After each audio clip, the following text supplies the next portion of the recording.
श्रावण महिन्यामध्ये तुम्ही खूप व्रत वैकल्य करता, त्यात नागदेवतेचं नवरात्र येतं. ही भूमी तशी शंकरांची आहे.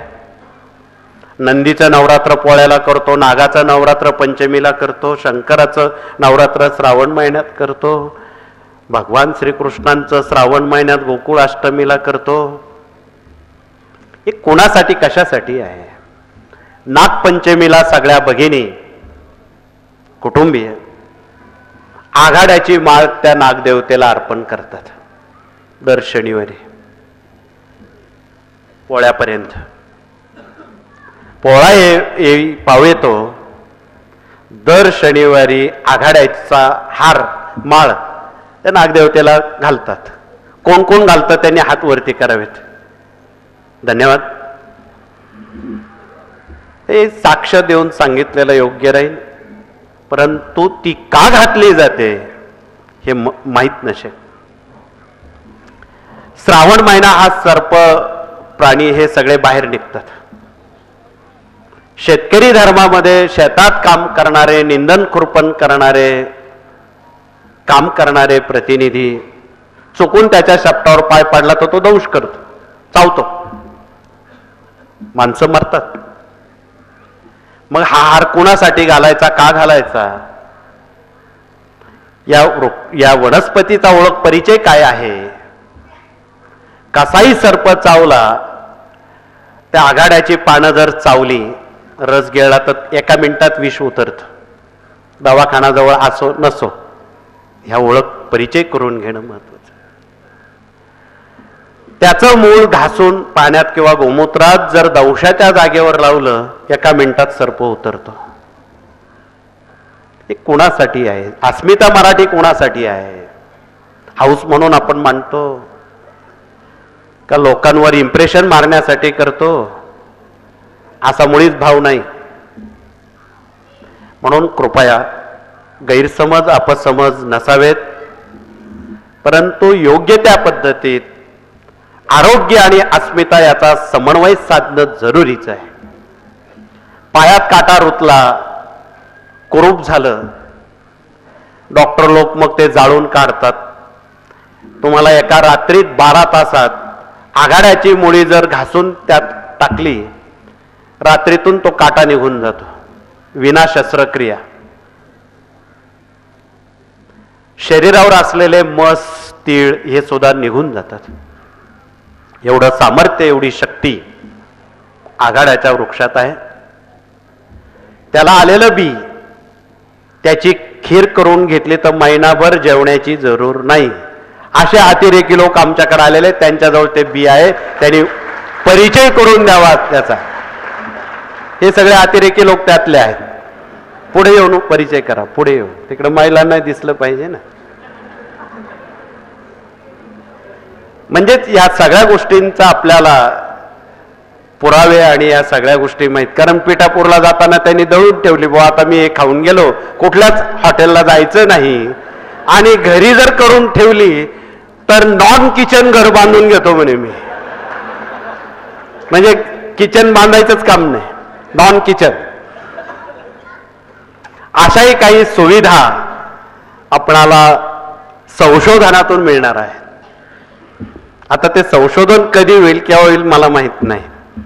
म्हणजे त्यासाठी आता आघाड्याच्या वनस्पतीची तलाश करणं आणि त्याचा उपयोग करणं, त्याची अनुभूती घेणं हा महत्वाचा भाग संशोधन विभागाला आहे. म्हणून आपल्यात संशोधन विभाग 11 विभागात असावं. मंत्रांचं संशोधन व्हावं, मूल्यांचं संशोधन व्हावं, आरोग्याचं संशोधन करताना आज कॅन्सर सारखे जे आजार आहेत, या परिसरात आता सुद्धा तुम्ही फिरलात तर रानभेंडीची झाडं चिकार आहेत. त्याची मुळी मधात घेतल्यात कॅन्सर बरा होतो. आणि आमच्या सिंधुदुर्गातून काही सेवेकरी आलेले आहेत, त्यात आमचे मुंबईचे कडूभाऊ वैभववाडीचे राहणारे आहेत. ते असतील, त्यांनी जरा पुढे आलं तर बरं होईल.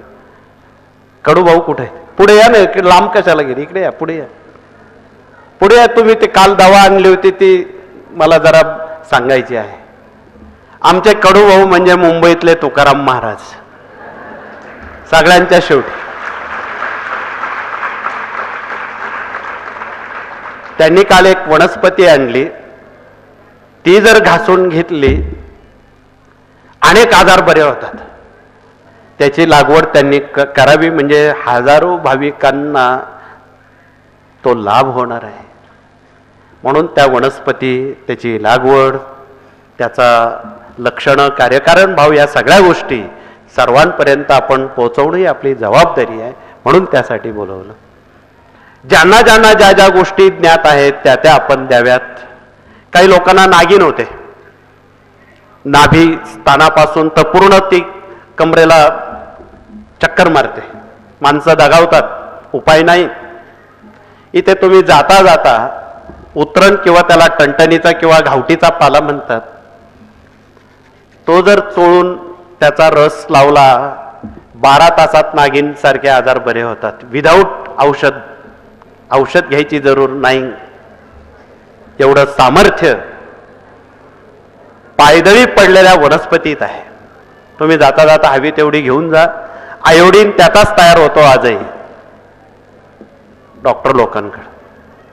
म्हणून या साऱ्या गोष्टी जनतेपर्यंत मराठी अस्मिता आणि आरोग्य या नात्यातून कोण सांगेल.